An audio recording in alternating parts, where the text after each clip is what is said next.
함께 찬송 428장 내영혼의 햇빛이 이웃과 함께 찬송하도록 하겠습니다.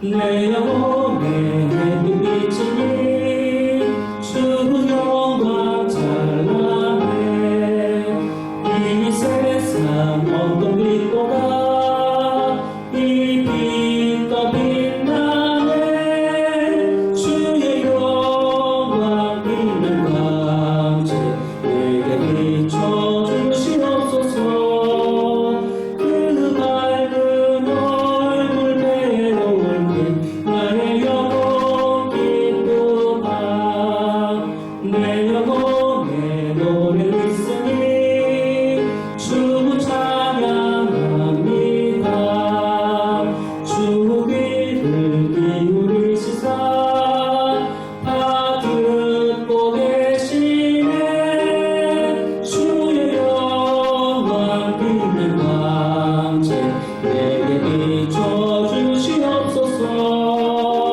그 밝은 얼굴 배울 때 나의 영혼 기쁘다 내 영혼의 봄날 되어서 주 함께 하실 때 그 평화 내게 깃들고 주 은혜 꽃피네 주의 영광 빛난 광채 내게 비춰주시옵소서 그 밝은 얼굴 배울 때 나의 영혼 기쁘다 내 영혼에 미련이 있고 큰 소망 넘치네 주 예수 복을 주시고 또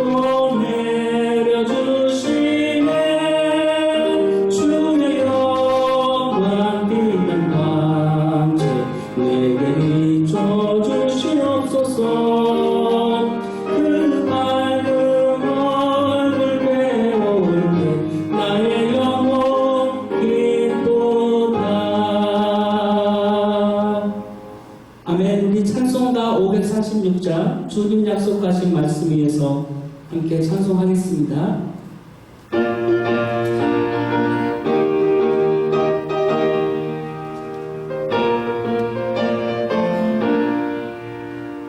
주님 약속하신 말씀 위에서 영원토록 주를 찬송하리라 소리 높여 주께 영광 돌리며 약속 믿고 굳게 서리라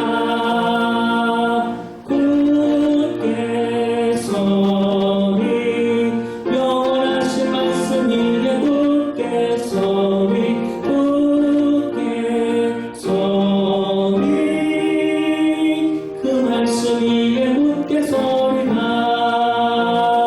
주님 약속하신 말씀 위에서 세상 영역에 없을할 때에 용감하게 힘써 싸워 이기면 약속 믿고 굳게 서리라 굳게 서리 영원하신 말씀 위에 굳게 서리 굳게 서리 그 말씀 위에 굳게 서리라 주님 약속하신 말씀 위에서 영원하신 주의 사랑이 믿고 성령으로 힘써 싸워 이기면 약속 믿고 굳게 서리라 굳게 서리 영원하신 말씀 위에 굳게 서리 굳게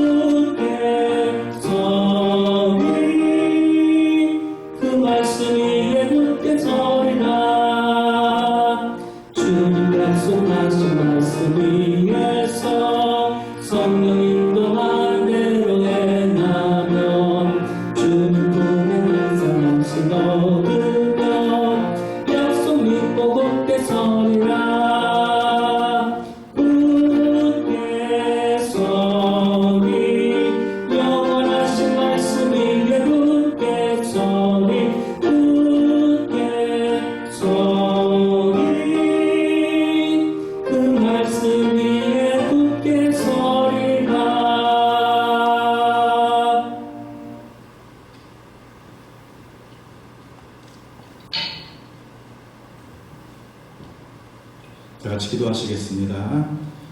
하나님, 이렇게 온라인으로 수요 예배를 드리는 각 가정 하나님 기억하여 주시옵시고, 이 시간 신령과 진정으로 우리의 영이 주님과 교통하며 드리는 귀한 예배의 시간 되어줄 수 있도록 주여 인도하여 주시옵소서. 예수님의 이름으로 기도드립니다. 아멘.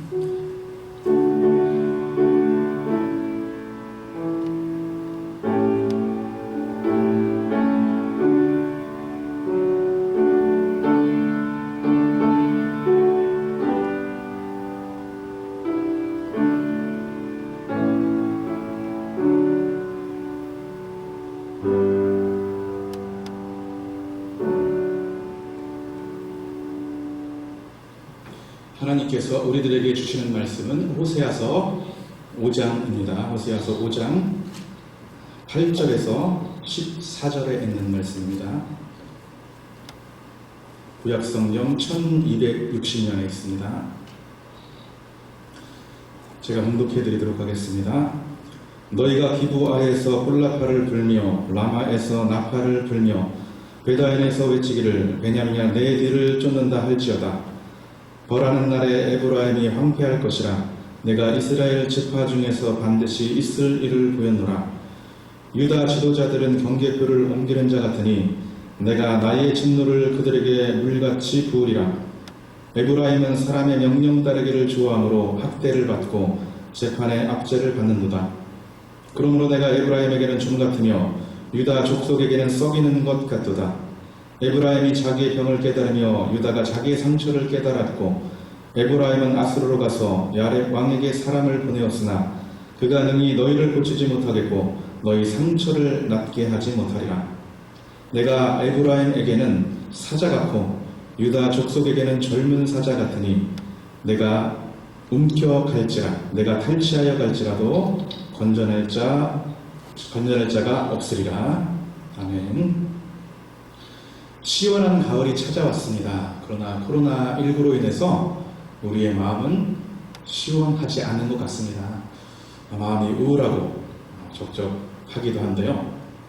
하지만 우리들에게 주어진 개인적인 시간들 많이 있는데, 그런 시간을 전화위복의 계기로 삼아서 개인 경건에 귀한 시간으로 활용함으로 우리의 겉사람은 비록 우울해질 수 있고 낡아질 수 있지만 우리의 속사람은 더욱더 활기를 얻어서 주님과 교통하는 시간을 잘 가지시기를 주님의 이름으로 축복합니다. 지난주에 이어서 호세아 말씀 5장 우리 함께 나눌 텐데요. 본문의 말씀은 시리아 알브라임 전쟁이라는 배경을 갖고 기록된 하나님의 말씀입니다. 당시 고대 제국의 패권을 장악하고 있던 아수르 제국, 잠시 내부의 분열로 인해서 그들이 팽창하고 있지 못할 때에 이스라엘 백성들이 출애굽하여서 가나안 땅에 들어오게 됩니다. 그러나 내부의 문제들이 하나 둘씩 다 사라지게 되고 안정을 찾았을 때 이 아수르 제국은 팽창하게 되는데요. 서진을 합니다. 서진하면서 주변에 있는 약소국들을 하나씩 다 점령해 나가려고 그렇게 계획 중에 있습니다. 최종 목표는 남쪽에 있었던 애굽나라, 강대국 애굽나라를 정복하려고 그렇게 계획을 하고 있었던 아수르 제국. 많은 나라, 북이스라엘을 비롯해서 많은 나라들이 아수르 제국의 크나큰 압박과 위협을 받고 있는 상태가 됩니다. 그래서 이 나라들이 너무나 힘들어서 동맹 체제를 갖게 되는데요. 어느 정도로 이렇게 압박을 받았냐면은, 예를 들어서 이 아수르 제국이 전쟁을 치를 때에 100억이 필요하다. 그러면은 피정복민 약소국들에게 형편을 고려하지 않고 100억을 요구해요. 10억 낼 형편인데 10억만 받는 것이 아니라 무조건 100억을 내놓으라고 그렇게 압박을 합니다. 이런 시달림에 못 견뎌서 약소국들이 동맹체제로 들어가는데요. 반아수르 정책을 펴서 아수르 제국에 대항하려고 합니다. 그 중에서 아수르 제국에 대항했던 그 약소국들 중에서 주도했던 세력이 어느 나라냐면 바로 북이스라엘과 시리아입니다. 북이스라엘은 성경에서 그냥 통칭으로 에브라임이라고 그렇게 일컫는데요.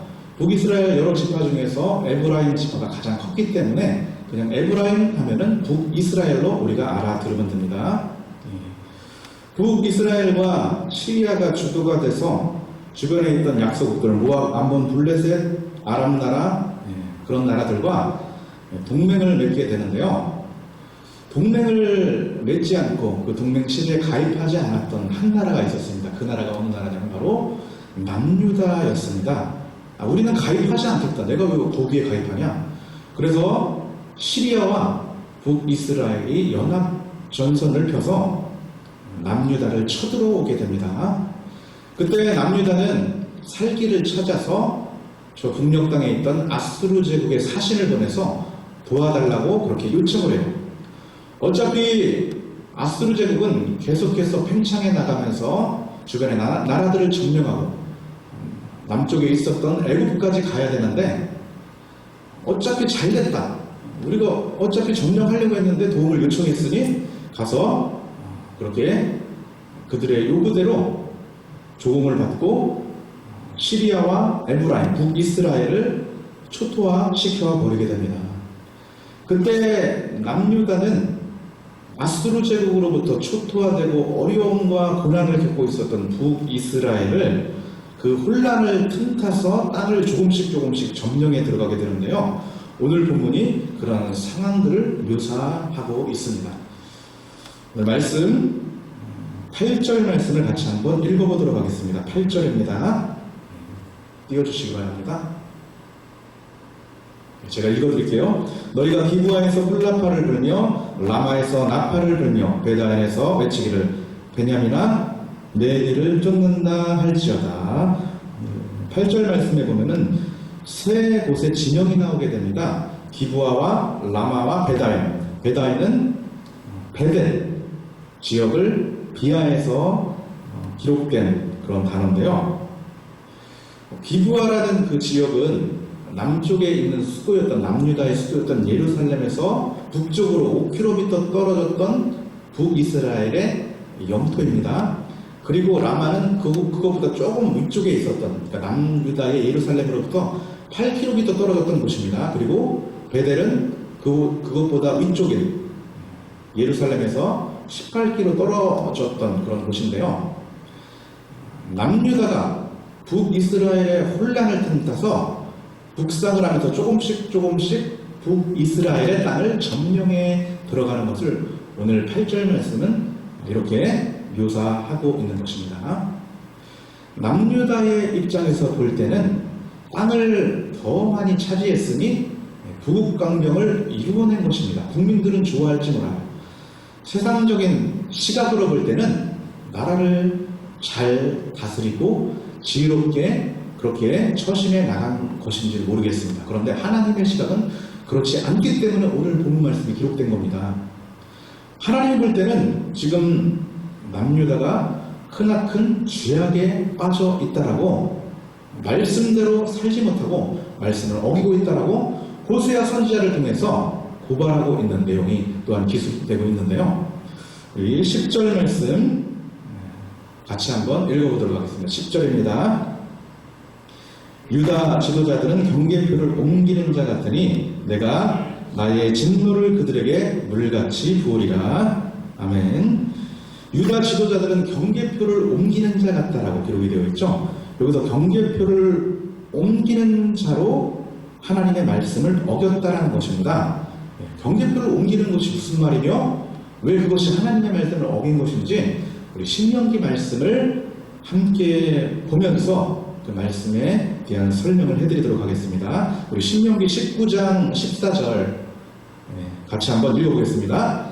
내 하나님 여호와께서 내게 주어 차지하게 하신 땅 곧 내 소유가 된 기업의 땅에서 조상이 정한 내 이웃의 경계표를 옮기지 말지니라. 경계표를 옮기지 말라고 합니다. 그 다음에 신명기 27장 17절 말씀도 함께 읽어보도록 하겠습니다. 그의 이웃의 경계표를 옮기는 자는 저주를 받을 것이라 할 것이요 모든 백성을 아멘 할지니라. 아멘. 신명기에 나오는 말씀을 토대로 우리가 경계표를 옮기는 것은 하나님의 말씀을 어기는 것이라는 것을 우리가 알 수 있는데요. 이스라엘 백성들이 약속의 땅에 들어갔을 때에 하나님으로부터 지파별로 땅을 분배받게 됩니다. 지파별로 경계표가 그어져요. 하나님이 주신 땅이기 때문에 경계표를 넘어서 다른 지파의 땅을 침범하면 안 됩니다. 하나님이 정해주신 땅이에요.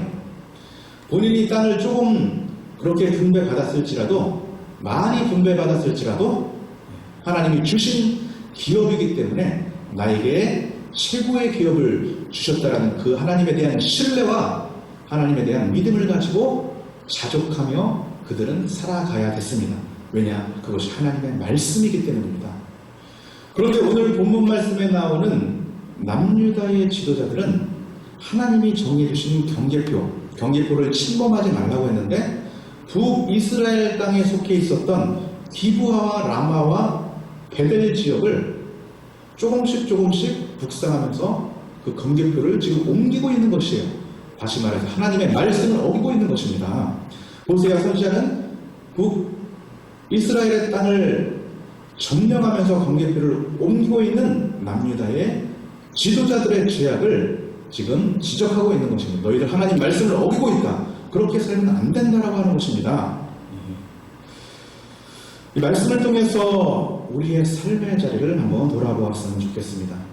지금 남유다의 지도자들이 북이스라엘의 혼란을 틈타서 지금 경계표를 옮기며 하나님의 말씀을 어기고 있는데 우리도 삶의 틈새, 삶의 여러 가지 기회를 이용해서 하나님의 말씀을 때로는 조금씩 그 말씀의 경계선을 조금씩 벗어나고 있는 것은 아닌지 우리의 삶을 말씀에 비춰보았으면 좋겠습니다. 어떤 사람은 좀 우울해 있다가도요, 공짜 되는 것이 있다, 이익이 되는 일이 있다, 나에게 돈 되는 일이 있다라는 정보를 듣게 되면 갑자기 눈이 막 반짝거리면서 우울감도 사라지고 활기가 돋게 됩니다. 이익이 되는 일이라면은 발벗고 나서는 그런 인간의 본능이 있는데요. 그런데 문제는 이렇게 이익이 되는 것들을 쫓다 보면은 말씀의 경계선을 넘어버릴 때가 있다라는 것입니다. 말씀의 테두리 안에서 자족하며 살아가야 되는데 인간의 욕심이 끝이 없지 않습니까? 정해주신 그 기준, 그 경계표를 뛰어넘어서 자기 욕심에, 자기 소견에 옳은 대로 살아가고 있는 것은 아닌지 우리 자신을 돌아보았으면 좋겠습니다. 이익이 되는 일이라면 말씀이고 뭐고 없어요. 그냥 말씀의 경계표를 넘어버립니다. 말씀은 그냥 교회에 나와서 주일날 한번 듣는 그 말씀이고 그 말씀은 그냥 교회에 가둬놓고 우리의 실제의 삶은 말씀과 전혀 다른 삶, 말씀과 동떨어진 삶을 살고 있는 것은 아닌지 그렇게 살아간다면 우리는 호세아가 경고했던 호세아가 심판을 그렇게 예언했던 북이스라엘의 지도자들의 삶과 우리는 별반 다를 것은 없습니다. 오늘 본문 말씀을 통해서 우리의 신앙을 다시 한번 점검해보고 혹여나 우리가 하나님의 말씀을 어긴 일이 있다면 다시 말씀으로 돌아와서 말씀의 경계표 안에서 자족하며 살아가고 하나님을 기쁘시게 하는 귀한 삶이 되어지기를 주님의 이름으로 축복합니다. 이 땅의 경계표를 옮겨가면서 말씀을 어겼던 구약의 인물이 있는데요. 솔로몬 왕이 그랬습니다. 열왕기상 9장에 보면은 솔로몬과 히람과 외교를 하게 됩니다. 거래를 하게 되는데요. 히람 왕은 솔로몬 왕에게 백향목과 잣나무와 금 200달란트를 주겠다라고 제안을 해요. 솔로몬은 히람 왕에게 이스라엘 땅이었던 갈릴리 땅 성읍 20개를 주겠다라고 그렇게 이야기를 합니다. 거래가 성사돼요. 나중에 거래가 이루어진 이후에 히람 왕이 불평을 하게 됩니다. 갈릴리의 땅 20개의 성읍을 돌아보니까 다 황무지예요. 쓸모없는 땅인 겁니다. 경제적인 가치가 없는 땅이에요. 그래서 솔로몬에게 불평을 합니다. 어떻게 나에게 이런 땅을 줄 수가 있느냐? 나 속인 거 아니냐? 근데 솔로몬 입장에서는 이미 거래 끝났습니다. 예. 이스라엘 사람들 입장에서는 솔로몬 왕이 외교를 잘한 겁니다. 별 볼 일 없는 땅을 주고 많은 것을 얻었으니 나라를 부강하게 한 일이 아닙니까? 그러나 하나님의 시각에서는 솔로몬이 큰 죄를 짓고 있는 것이에요. 비록 그것이 황무지요 갑을 땅이지만 하나님이 경계표로 그어준 땅입니다. 그 땅을 절대로 사고 팔아서는 안 되는 것이에요.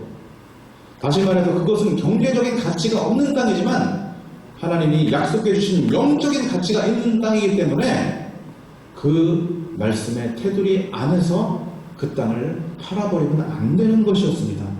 그런데 솔로몬이 그것이 경제적으로 별로 쓸모없는 땅이기 때문에 히람에게 그냥 가볍게 넘겨버립니다. 그렇게 솔로몬은 말씀을 무시해버리고 그리고 영적으로 무너져 있는 그 신앙의 상태를 우리들에게 보여주고 있는데요. 돈을 위해서라면, 나라를 부강하게 하기 위한 일이라면 그냥 하나님의 말씀을 무시해도 되고 가볍게 여겨도 된다는 솔로몬의 바닥을 치고 있는 그런 영적 상태를 우리가 말씀을 통해서 보게 됩니다. 솔로몬 왕은 처음에 그러지 않았습니다. 통치 초기에는 하나님의 말씀 앞에서 두려워 떨었어요.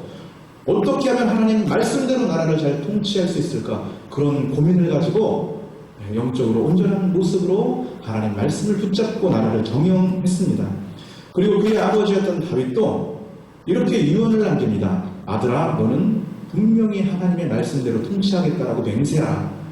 세상적인 방법으로 세상에 많은 열방들이 통치하는 그 양육 방식의 통치 방식, 폭군들이 하고 이렇게 야욕에 넘쳐서 하는 그런 통치하지 말고 하나님 말씀대로 공의와 정의를 지켜나가면서 말씀에 기반을 둔 그런 통치를 하라고 유언을 하면서 신신당부했어요. 솔로몬은 초창기에는 그랬지만 갈수록 세상의 물을 먹다 보니까 이제는 뭐 하나님이고 말씀이고 뭐가 없습니다. 그냥 돈 하면서 돈으로 나라를 다스리게 됩니다. 정말 가슴 아픈 일인데요. 하나님이 보시기에 솔로몬을 바라보시는 그 하나님의 마음이 얼마나 찢어지고 무너져 내렸을까? 우리는 충분히 짐작할 수 있습니다. 그로 인해서 솔로몬이 하나님으로부터 심판을 받게 되는데요. 12지파 중에서 10지파를 잃어버리게 됩니다. 그리고 한 지파만 다스리는 그런 초라한 신세로 그 나라가 전락하고 맙니다. 우리는 유다의 지도자를 보면서 손가락질할 수 있고 솔로몬의 그런 하나님의 말씀을 어겨버리는 그런 정책을 보면서 욕할 수 있습니다. 그런데 우리는 그들을 욕하고 뭐 그런 삶을 살아가냐, 그따위 삶을 살아가냐, 그들에게 손가락질을 하면서 비난하기보다는 그 기록된 하나님의 말씀, 그들의 삶을 거울 삼아서 우리들의 영혼을 비춰보고 나의 영혼을 조사해 보아야 할 것입니다. 우리가 현실의 두 발을 딛고 살아가기 때문에 때로는 이렇습니다. 하나님 말씀은 뜬구름 잡는 것 같아. 그냥 약속만 제시하시고 그 약속이 언제 이루어질지 모르는, 계속해서 인내하며 기다려야만 하는 그런 하나님의 말씀을 나는 신뢰하지 못하겠어. 겉으로 그렇게 이야기는 하지 않지만 많은 사람들이 실제로 그렇게 살아간다는 것입니다. 실제로는 하나님의 말씀보다는 돈이 실제입니다. 현찰이 실제예요. 왜냐, 그것은 바로 나에게 영향을 주기 때문입니다. 명예가 실제고 높은 자리가 실제고 힘과 권력 그리고 유명한 사람들의 인맥들, 그런 것이 나에게 직접적으로 실제로 다가올 때가 있어요. 하지만 그것은 잠깐일 뿐입니다. 인내하고 기다리다 보면은 결국에는 하나님의 말씀이 승리하고 하나님의 말씀대로 세상이 경영되고 하나님의 말씀대로 세상이 돌아가는 것을 성경은 기록하고 있는데, 많은 사람들이 그 말씀을 믿지 못하니까 하나님의 말씀을 던져버리고 세상의 가치를 따라 살아가는 것을 우리가 많이 볼 수 있습니다. 성경이 기록된 이유는 뭐냐? 바로 그렇게 살았던 이스라엘 백성들의 삶을 반복하지 말라는 차원에서 성경은 우리들에게 주어진 것입니다. 말씀을 붙잡고 살아가는 것, 신앙생활을 하는 것은 마치 물을 거슬러 올라가는 것과 같습니다. 비슷합니다. 물은 계속해서 아래로 급하게 흘러내리고 있는데 그것을 막 헤쳐나가면서 역행하여 거슬러 올라가는 것, 이것이 얼마나 힘든 일입니까? 근데 신앙생활이 그렇다라고 성경은 우리들에게 전해줍니다. 신앙생활은 내 욕심과 내 소견에 옳은 대로 살아가는 그 모든 육신의 정욕들을 부인하고 거슬러 올라가며 죄와 싸우는 말씀대로 살아가는, 순종하는 그 길이 바로 신앙생활이라고 성경은 정의하고 있어요. 자기 십자가를 지고 주님이 가셨던 그 길을 따라가는 것, 그것이 비록 좁은 길이요 말씀의 길이지만 그 길을 가는 것이 우리가 진정으로 사는 길이라고 성경은 우리들에게 전해주고 있습니다.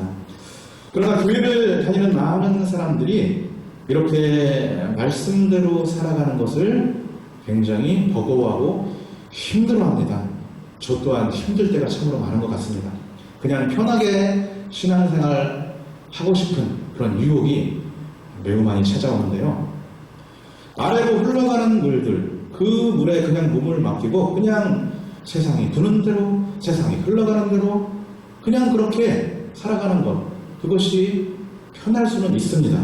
하지만 그것은 영적으로 죽은 상태예요. 죽은 물고기는 물 흐름에 따라 계속 흘러내려갑니다. 그런데 살아있는 물고기는 힘차게 지느러미를, 꼬리를 치면서 물을 거슬러 올라갑니다. 예. 영적으로 살아있는 사람, 말씀을 붙잡고 살아가는 사람은 바로 그렇게 죄와 싸우면서 밀려오는 그 파도를 역행하면서 거슬러 올라가는 저 하나님 나라까지 가는 그런 승리하는 삶을 살아갈 수 있다는 것입니다. 우리는 다시 정신을 차려야 합니다. 말씀을 붙잡고 순종하는 그 길을 가야 될 것입니다. 그 길은 좁은 길이라고 성경은 정의하고 있고요. 죄와 싸우며 나가는 길이에요.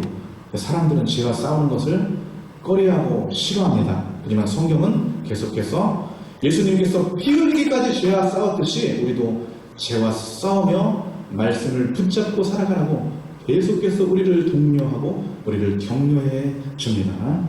말씀을 붙잡고 말씀의 길로, 말씀에 순종하며 살아감으로 저 천국을 향해 한 걸음 한 걸음 날마다 나아가는 귀한 주님의 백성들 다 되시기를 주님의 이름으로 축복합니다. 기도하시겠습니다. 하나님, 우리는 연약합니다. 우리는 넘어집니다.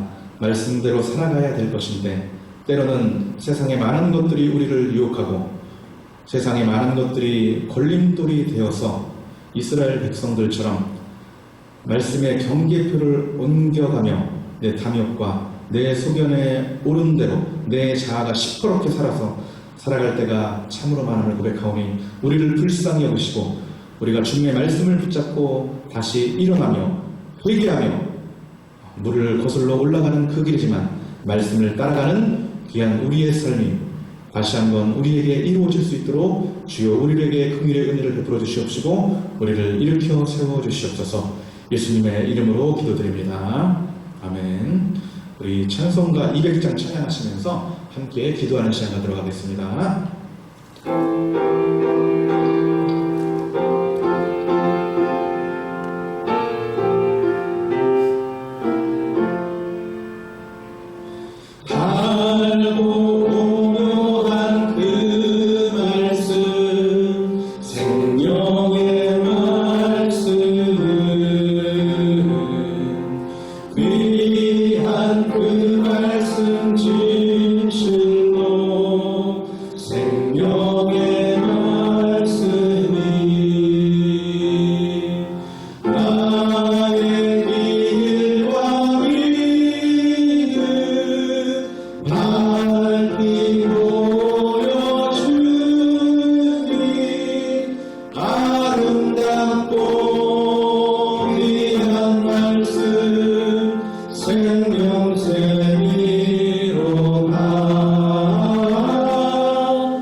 우리 PPT에 나와 있는 기도 제목 내놓고 우리 같이 기도했으면 좋겠습니다. 말씀을 기억하면서 교회를 위해서, 나라 민족을 위해서, 그리고 군복무 있는 형제들을 위해서, 유학생과 회의 근로자, 환우들을 위해서 중보해 주시기 바랍니다. 그리고 개인적인 기도 제목 있으면은 기도하면서 함께 나아가는 시간 갖도록 하겠습니다. 함께 함식으로 기도하도록 하겠습니다. 사랑하는 많으신 하나님 아버지, 이 시간 함식으로 기도하며 주님께 나아갑니다.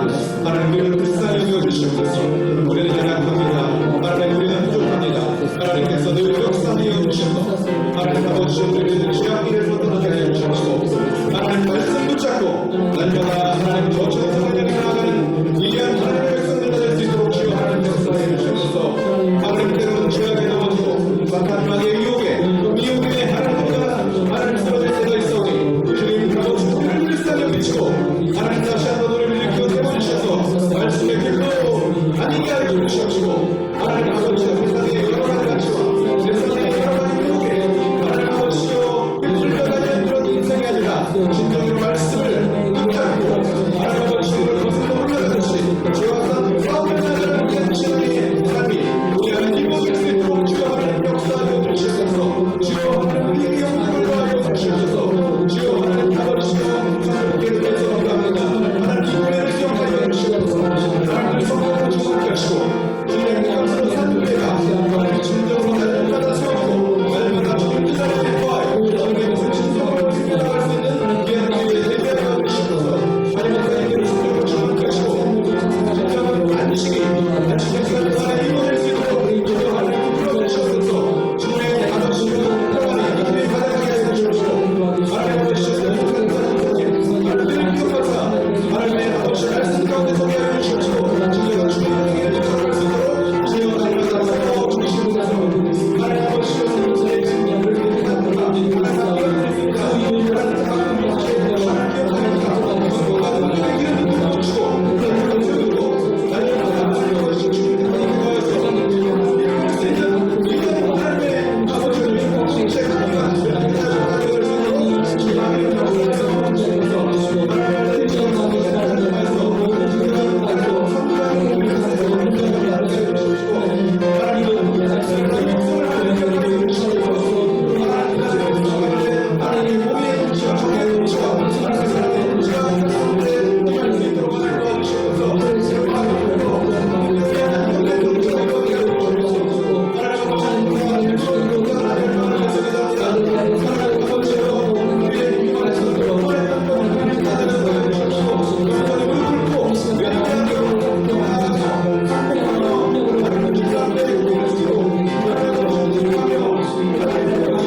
주기도문 하심으로 예배를 마치도록 하겠습니다. 하늘에 계신 우리 아버지의 이름을 거룩하게 하시며 아버지의 나라가 오게 하시며 아버지의 뜻이 하늘에서와 같이 땅에서도 이루어지게 하소서. 오늘 우리에게 일용할 양식을 주시고 우리가 우리에게 잘못한 사람을 용서하여 준 것 같이 우리 죄를 용서하여 주시고 우리를 시험에 빠지지 않게 하시고 악에서 구하소서. 나라와 권능과 영광이 영원히 아버지의 것입니다. 아멘.